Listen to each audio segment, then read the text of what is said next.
Hi guys, so I got to ask a request for dorsiflexion. So I like to think of it, you're driving your car, and you put your pedal to the metal. So the dorsiflexion is something that we often don't work a lot of.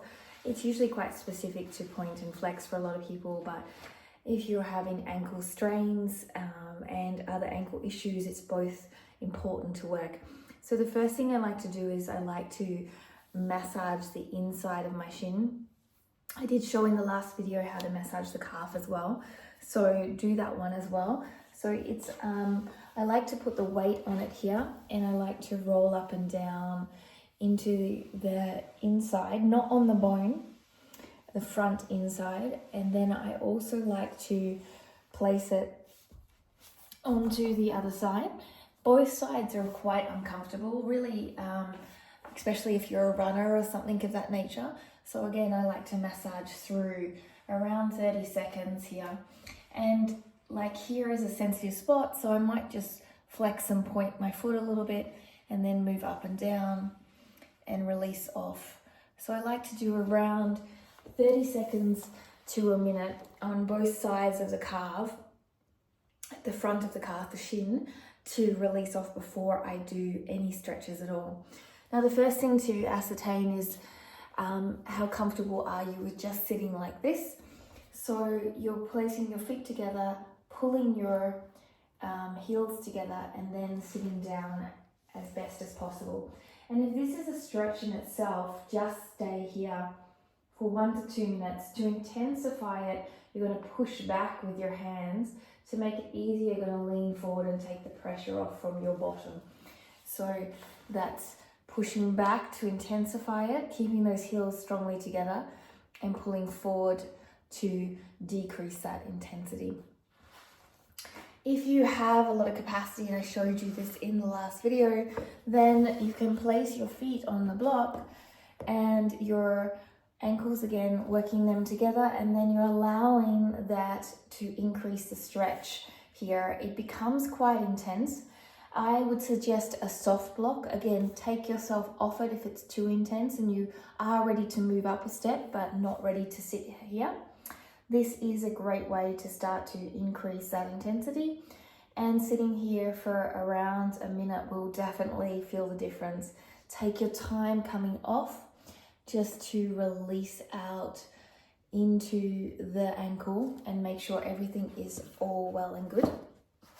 Another option here is to place the block on the ground, place your foot here and flex into it this way. Holding here for around 30 seconds each side is a great way to also work that. And just make sure you're breathing. Also make sure that your ankle isn't sickling in a direction. It's very straight as you do it.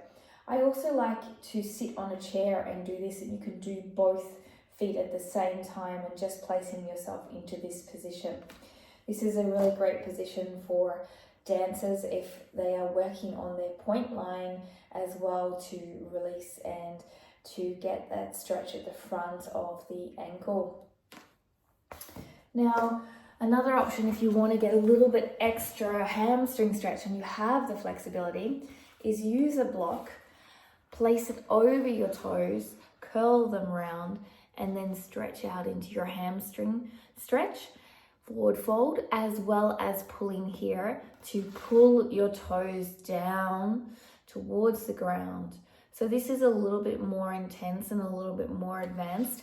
A lot of people may not reach through to that far because you may be sitting here with your stretches, but it's just an alternative for those that have a little bit extra flexibility. Now I like to also work some band resistant work. So I've just got a really light band. You could use a little bit heavier. You place the band over those toes, and then from there you're bringing your ankles back and forwards, using the resistance to get stronger here. And you're just doing a nice slow repetitions, inhaling up, exhaling down. And this is a really good one to help you to increase even the dorsi and the plantar flexion by using the band's resistance. The more you pull, the harder it's going to be. And this will build a little bit of strength, which is really, really important as we go through things.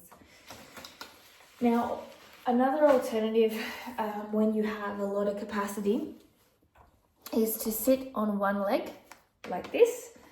The other leg comes here. And from here, you're going to lean up and back. Up and back. Now this is quite intense, so you may need something soft under your toes. If you have a lot of capacity, again, you can add both. So you're coming here and you're going to lean back a little bit and you're going to lift up and back. So my feet are staying in this position. I don't have to have my ankles together, but try not to sickle too much. And I'm lifting up and I'm lifting back. This builds strength and resistance into it. Another alternative is to take one foot to the side, place the other foot down, use this part to support you, and as you do that, you're going into the plantar flexion and then you're coming down. You can come up as high as you want, so as much as you have capacity to do.